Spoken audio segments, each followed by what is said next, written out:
Hello everyone, আসসালামু আলাইকুম। যারা কম বাজেটে কম খরচে একদিনের ভিতরে কক্সবাজারের ফিল নিতে যাচ্ছেন, আজকের ভিডিও তাদের জন্য। হ্যাঁ, বলছি ফারকিরচর আনোয়ারা সমুদ্র সৈকতের কথা, যেটা চট্টগ্রামে অবস্থিত। আমরা যারা কুমিল্লার আছি তারা একদিনেই এই সুযোগটা নিতে পারি, যাদের আমরা ফ্রেন্ডলি বাজেট বা একদিনের ট্যুর, হাতে টাইম কম, বা এর মধ্যে আমরা কক্সবাজারে ফিল নিতে চাই। তাদের জন্য আজকের এই পুরো ভিডিওটা, আশা করি সাথে থাকবেন। এটাকেই দ্বিতীয় কক্সবাজার বলা হয়। আসলে দ্বিতীয় কক্সবাজার বলার সাথে সাথে কিন্তু নামের সাথে এই সৌন্দর্যটাও উপভোগ করতে পারবেন। আসলে বাংলাদেশে অনেকেই এমন ভাসমান এই পর্যটক কেন্দ্র আছে, আমরা অনেকেই বলি যে দ্বিতীয় মিনি কক্সবাজার বা মিনি কক্সবাজার বলি। আসলে প্রাকৃতিক অর্থে এই ফারকিরচর আনোয়ারাটা হলো দ্বিতীয় কক্সবাজার, দ্বিতীয় কক্সবাজারের পাশাপাশি। আর এখানে দীর্ঘ একটা সমুদ্র, আর বিশেষ করে এটা পতেঙ্গার খুব কাছাকাছি। চট্টগ্রাম পতেঙ্গা হয়ে সর্বোচ্চ পতেঙ্গায় 10 মিনিট আপনার লাগবে ফারকিরচর যেতে, টানেল হয়ে।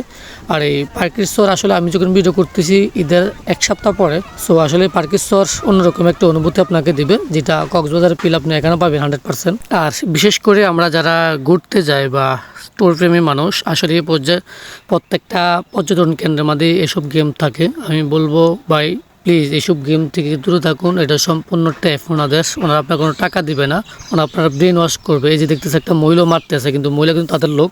আর বিশেষ করে যে গোল চাক্কিটা সাবানের ভিতরে ফালানো বা জুসের ভিতরে ফালানো, প্রকৃত অর্থ হলো এই যে চাক্কিটা আসলে অনেক ছোটো তারা বানায়, যাতে ওটার ভিতরে প্রবেশ করতে না পারে। আমি নিজেও ভিডিও করার পর ট্রাই করছি যে হাতে নিয়ে বা একটা ফোটা করে রাখা, যে চাক্কিটা ওর ভিতরে ঢুকবেন। আপনি যতই পালাবেন, যতই শিয়ানা মাল হন না কেন ভাই, কখনোই ভিতরে পালাতে পারবেন না।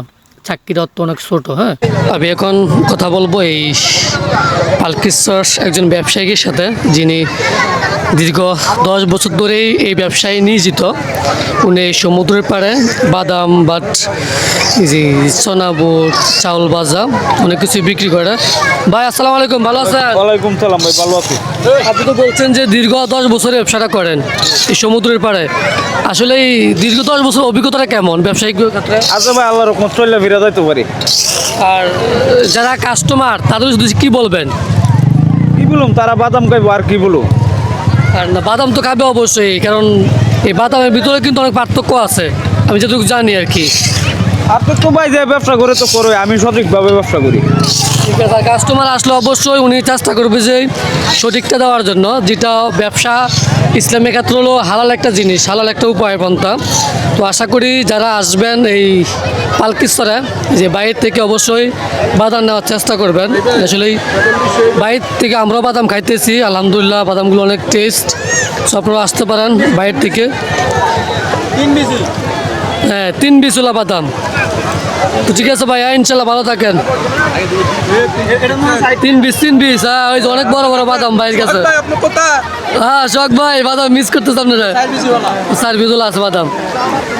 এই ফারকিরচর সমুদ্র সৈকত এনে আমার তৃতীয়বার আসা, যদিও আমি 2 টাইমে ঈদের সময় আসছি। তবে ঈদের সময় প্রচুর পরিমাণ পর্যটক থাকে অফ ডেতে, আর আমি একদিন গেছি অন ডে, মানে ছুটির দিন বেজেতে গেছি। তবে ছুটির দিন বেজেতে হলেও পর্যটন একটু কম থাকে, স্বাভাবিক, যেহেতু একটা শহরের পাশে এই পর্যটন কেন্দ্রটা। আসলে এখানে আসলে আপনার কক্সবাজারের ফিলটা 100% পাবেন। আর এখানে প্রচুর পরিমাণ ভাসমান দোকান আছে। যারা আসবেন তাদের উদ্দেশ্যে আমি বলবো অবশ্যই এই ভাসমান দোকানগুলো থেকে দামাদামি করে কেনাকাটা করবেন। যদিও এখানে চট্টগ্রামের সবাই লোকাল মানুষ এই ব্যবসার সাথে জড়িত। আর বিশেষ করে যে আমি ভিডিওটা করতেছি ঠিক দুপুরে 2টার কাছাকাছি, সো বিকেল বাড়ার সাথে সাথে প্রচুর পরিমাণ পর্যটক হয়।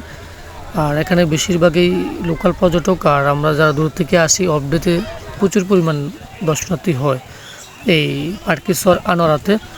আসলে এই ফারকিরচর আনোয়ারাতে একদিনের ট্যুর বা বাজেট ফ্রেন্ডলি বলে সব কিছু আপনার জন্য একটা পারফেক্ট একটা সলিউশন হবে এই ফারকিরচর আনোয়ারা।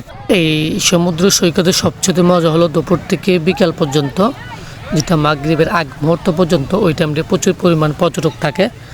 আর গরমের টাইমে প্রচুর পরিমাণ মানুষ সাগরে নামে, গোসল করে মজা করে। বিশেষ করে এখানে যারা আছে, আমি যা দেখলাম যে সবাই ফ্যামিলি ট্যুর নিয়ে ফ্যামিলির সাথে আনন্দ ভাগাভাগি করে নিচ্ছে, ফ্যামিলি বন্ডিংটাও ভালো হয়। তো শুরু থেকে শেষ পর্যন্ত যারা আমার ভিডিওটা দেখছেন তাদেরকে আন্তরিক অভিনন্দন ও শুভেচ্ছা। শুরু থেকে শেষ পর্যন্ত এই ভিডিওতে অনেক ভুলভ্রান্তি থাকতে পারে, ভুলভ্রান্তি ক্ষমা, সুন্দর দৃষ্টিতে দেখবেন। আবারও দেখা হবে, কথা হবে অন্য কোনো ভিডিও নিয়ে। এ পর্যন্তই, সবাই ভালো থাকেন, সুখে থাকেন। সবাইকে নিয়ে ভালো থাকেন। আল্লাহ হাফেজ। আসসালামু আলাইকুম।